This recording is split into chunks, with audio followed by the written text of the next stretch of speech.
Welcome to the weekly sermon podcast of Sebastian Christian Church in Sebastian, Florida. Sebastian Christian Church exists to be a place where love meets action for the glory of God and the good of all people. For more information, visit us on the web at sebastian.church.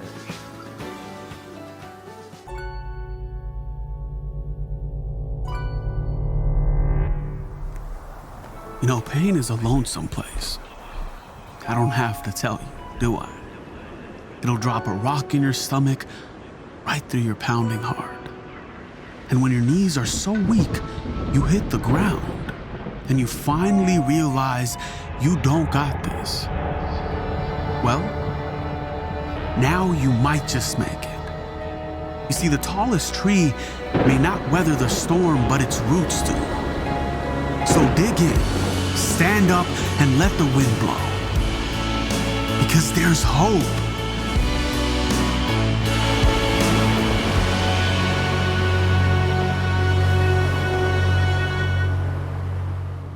Thank you for joining us today online for our online worship experience.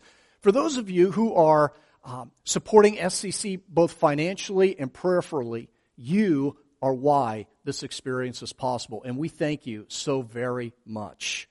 Well, in light of what is going on in the world today, many of us have a lot of questions. God, what in the world is going on? Have you asked that question? You know, what do you do when you're wrestling with doubts? When what you always thought was true about God, about life, is being challenged? What do you do when you want to believe that God is good, but life is not? So, what are we to do when we hit that spiritual wall? You want to believe, but what you see with your eyes is different than what you want to believe in your hearts. We are studying the book of Habakkuk to discover those answers because he was wrestling with the very same issues that we are. He was struggling with the very same things that we're struggling with right now and continue to do so in our life. If you caught last week's message, perhaps you kind of felt like you got left hanging. Like it was kind of open-ended. And that's because it was. Because you see, at the end of chapter 1, there's no resolution. There's no resolution. That Habakkuk's just kind of leaving it open-ended. And when we come to chapter 2 today, here's what you're going to discover. It doesn't get much better. And therein lies the tension. In the interest of openness, you're probably going to be wrestling and struggling a little bit after today's message as well. Because again, Habakkuk was struggling. There wasn't an answer there at the end of chapter 2. But here was last week's takeaway for all of us. Don't walk away from God. No matter how bad things get, no matter how bleak things look, don't walk away from God. And in chapter 2, what we're going to learn is that in spite of life's circumstances and difficulties, don't quit on God. Chapter 1. In chapter 1, Habakkuk and us are wondering, God, things are terrible. Why aren't you doing something about it? I know that you could. I believe that you could. But you're not. And not only that, God, you're not doing what I want you to do. And then we come to chapter 2 of Habakkuk's book. And chapter 2 leaves Habakkuk and us waiting. God, why aren't you doing something right now? You ever felt like that? God, in light of what's going on in my life, why aren't you doing something about it? I need your help now. Well, if you've ever wondered, waiting is no fun, is it? Waiting's no fun. Being told to wait, that's even worse. Think back to your childhood when your parents would say things like, hey, you got to wait. Not yet. And you're just inside, just going crazy. I hate waiting. In fact, in preparation for the message this week, I asked my wife, I said, hey, honey, can you give me some ideas? What were some times in my life that I had to wait? And her response to me was, you don't wait. You have no patience. When you get something in your head, you just kind of go for it. And so I just kind of sat there. I'm like, yeah, she's right. I really struggle with waiting. I don't like to wait. And if you're like me, you don't either. Well, Habakkuk is simply told by God he's going to have to wait. So who was this guy? Who is Habakkuk? Well, we know that Habakkuk was an Old Testament minor prophet. Now, minor didn't mean that he wasn't important. It just meant that his book is a little shorter than some of the major prophets like Isaiah and Ezekiel and Jeremiah, but no less important. Habakkuk lived about 600 years before Jesus would come on the scene. Now, a prophet's job typically was that God would speak to the prophet, and then the prophet would declare that message to the people. But Habakkuk is different because Habakkuk is actually delivering a message from the people to God. And the reason that he was doing that is because the southern kingdom of Judah is in disarray. It is a horrible time for this kingdom. The people are suffering. It is a dark time. And it's all because of the poor choices that the people have made in disobeying God. And so he asks God and he complains to God, God, why don't you do something? And God gives him the answer. And he gives him the answer that Habakkuk really doesn't want to hear. Because God tells Habakkuk, I'm going to do something. I'm going to do something that is going to be so amazing. Something that's going to come out of left field. Something that you have absolutely no clue. That if you heard it with your own ears, you just simply wouldn't believe it. No, see, Habakkuk, what I'm going to do is I'm going to raise up the Babylonians, that new world empire to the north, and I'm going to allow them to come in and take your people captive. Here's Habakkuk, left wondering and wrestling with God's answer. So last week, we talked about when we are in a similar situation, when we are faced with a situation and a circumstance where we are tempted to walk away from God, we need to learn to hang in there. Don't walk away from God. Don't allow that to throw off your faith. Several years ago, when my wife and I were ministering up in Ohio, there was this great family, the Reid family. They had several kids, and their middle child, his name was Justin. He was right around the age of my middle daughter, Kira, now, right around 10 years of age. One summer, Justin went to church camp. And while he was at church camp, he was bitten by a mosquito, and nobody thought anything about it. And a little bit later on in that day, he began to have seizures. Well, his parents came, picked him up, and brought him home, and thought, he's going to be okay. But as the days went by, the seizures got worse and began to increase in frequency. Here's this great family with this young son that is battling these seizures that no one seems to be able to provide answers for. In fact, I can remember going to visit them at the children's hospital. My wife and I had just recently had our son, Kyler. He wasn't very old, and I can remember walking down the hallway and looking in through the windows of these young children, many of them the same age as my son, battling serious health ailments, knowing that some of them would probably never leave that hospital. And I can remember just feeling so guilty that my son was at home with the grandparents, perfectly healthy. And it broke my heart. Well, we finally got to Justin's room, and we got to spend some time with him and with his parents. And his parents, godly people, love God, but were asking some questions. And I could tell internally they were wrestling. And I didn't have any answers for them.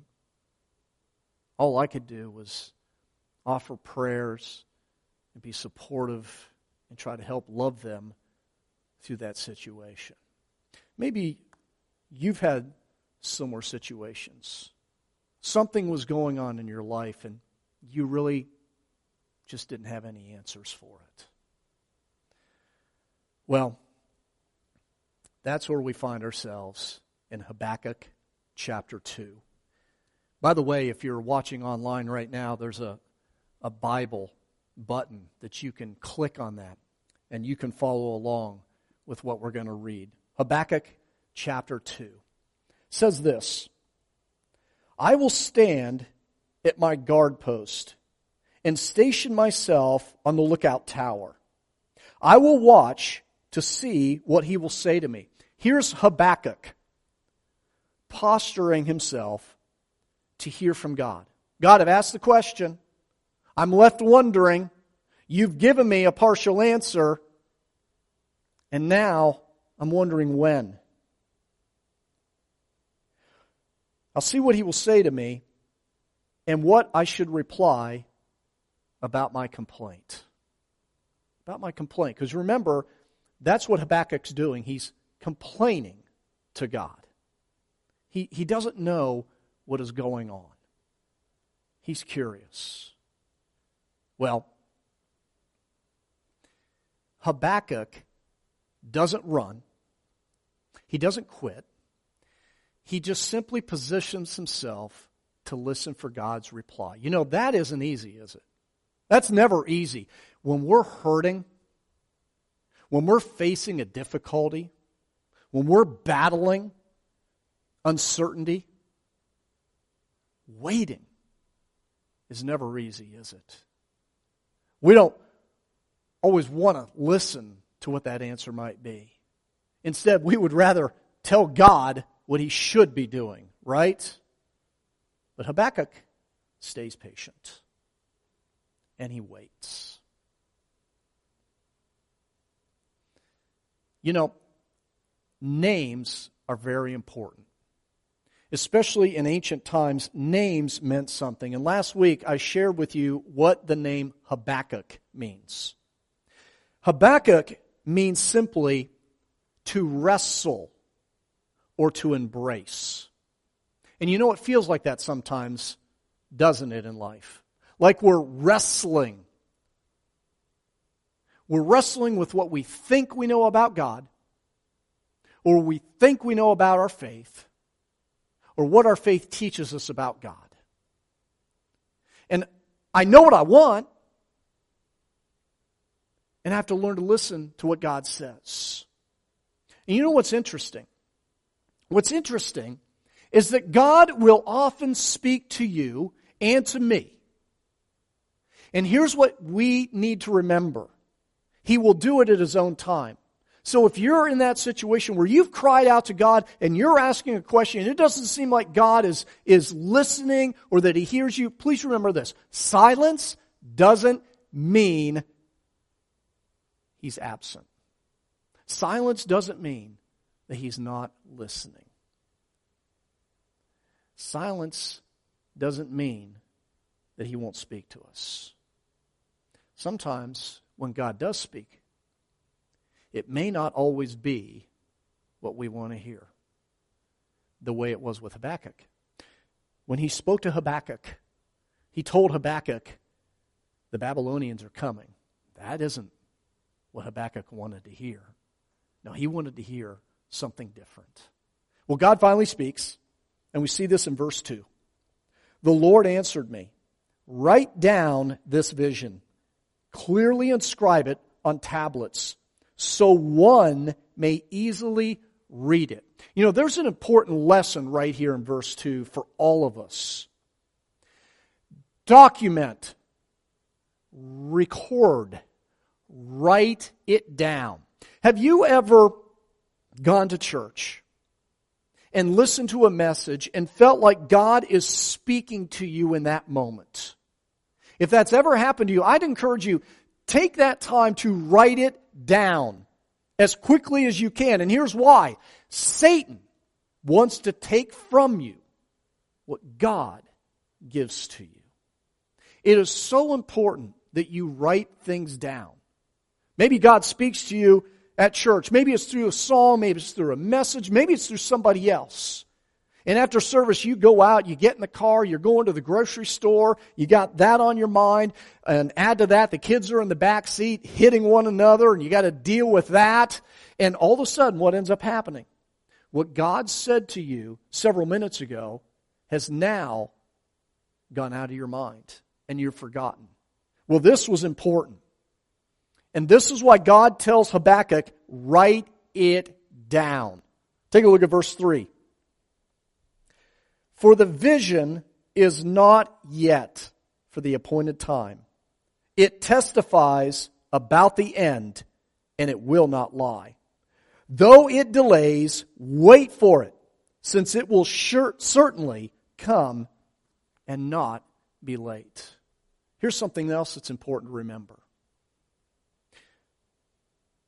When we cry out to God, sometimes we have to wait. That's the difficult part, isn't it? That is the painful part, isn't it? If we're honest, that's the worst part of this whole thing, isn't it? Waiting. God, will my child ever return to their faith in Jesus? God, will this relationship ever be mended? God, will I ever be able to get my job back? And we wait. God, will my spouse admit that they need help? God, will you restore my marriage? You know, those are difficult questions. And when we're left to wait, it's very difficult. You know what else I think is difficult? I think it's difficult waiting on a spouse. Maybe some of you are single, and you've been asking God for a long time, God, would you put someone in my life, a godly person, to bring into my life that I may spend the rest of my life with. And you've been asking for a long time. And it just seems like dead silence, like God's not moving whatsoever. By the way, singles, please realize that's a whole number.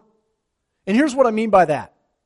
You can still serve God effectively when you're single.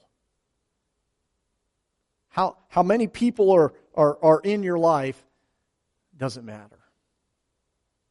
But we ask questions and we have to wait. Just like the Reids asked. God, will you heal my son Justin? See, Justin's situation with the seizures continued to deteriorate over the days, over the weeks, over the months. It was so hard on that family.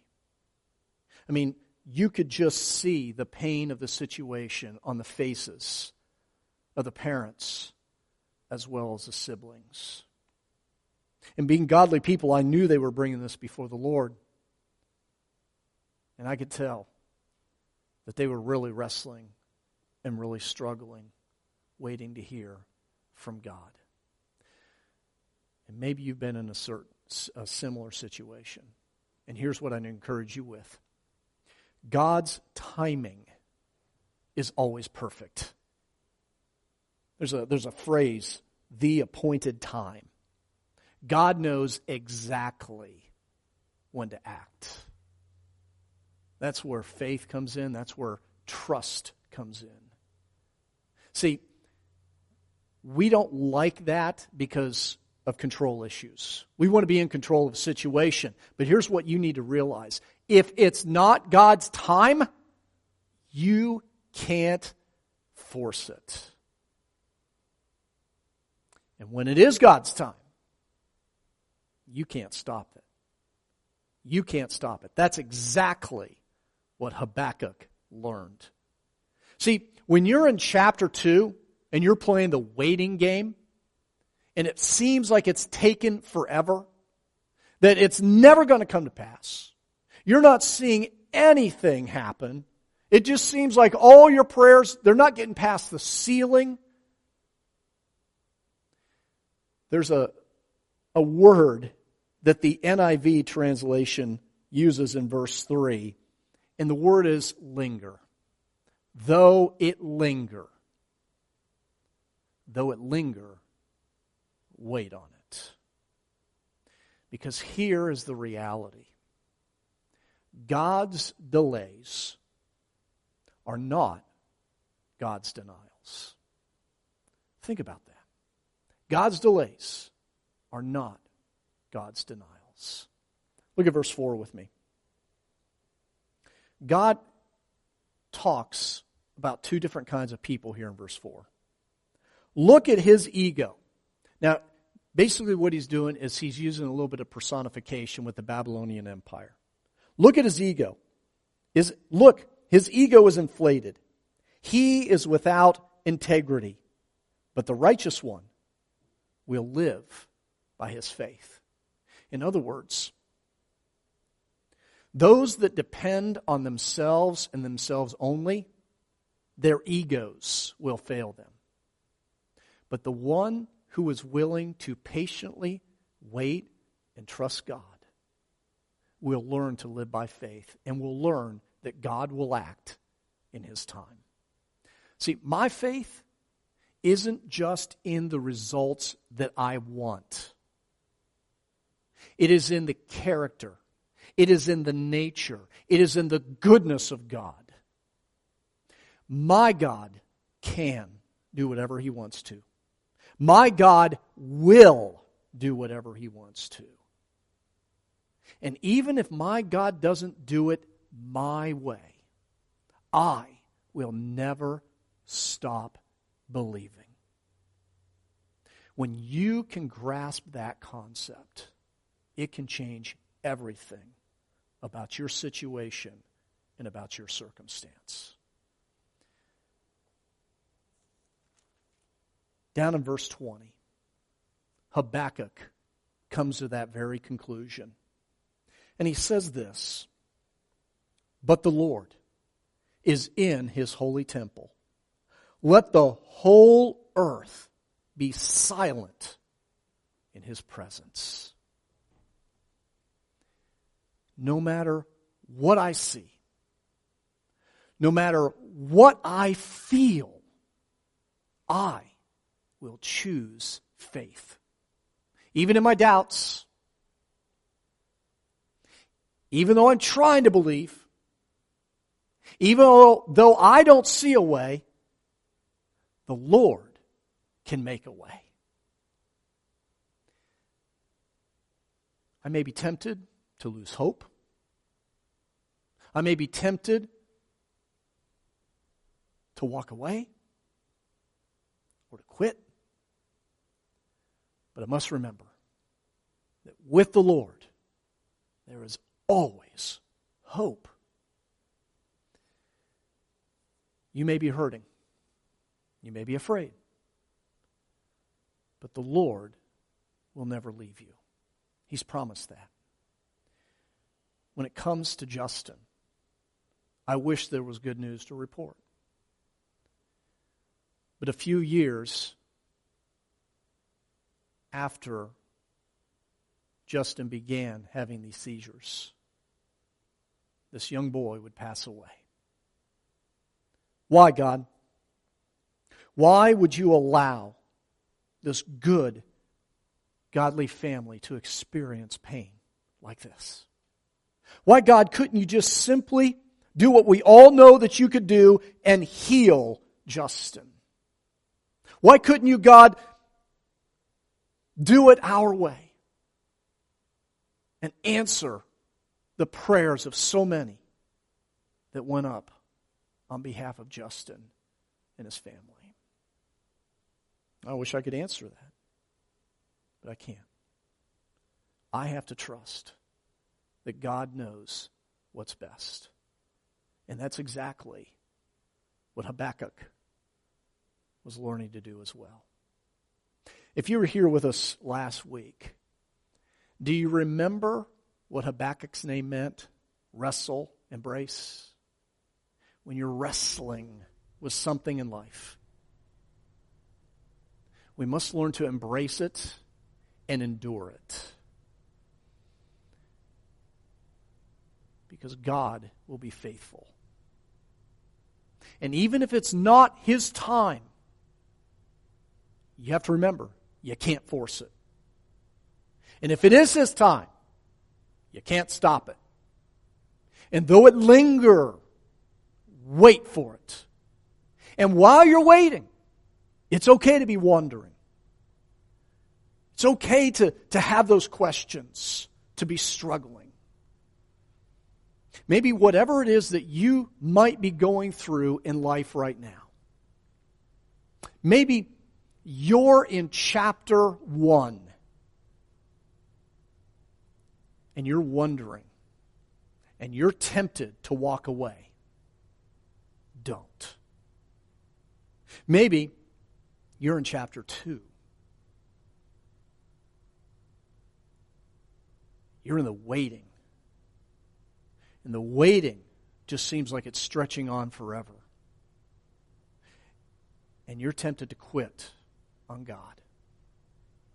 Don't.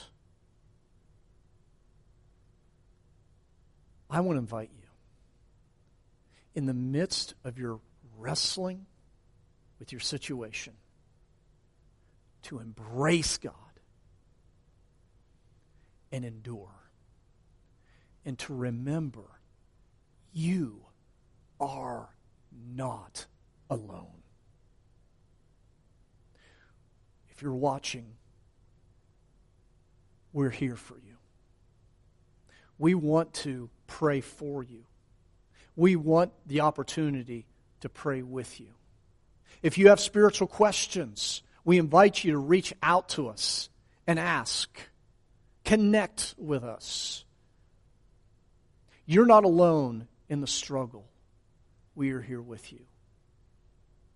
And if you're watching this later and you have questions and need something made clear, please reach out to us. We would love to connect with you. In the wondering period, I encourage you to hang in there. Wait on God. And remember, His timing is always perfect. Father, some of us are really struggling in life right now. So much so that we're tempted to quit on you, to walk away from our faith in you. Would you speak to us today? Would you please remind us of your love for us?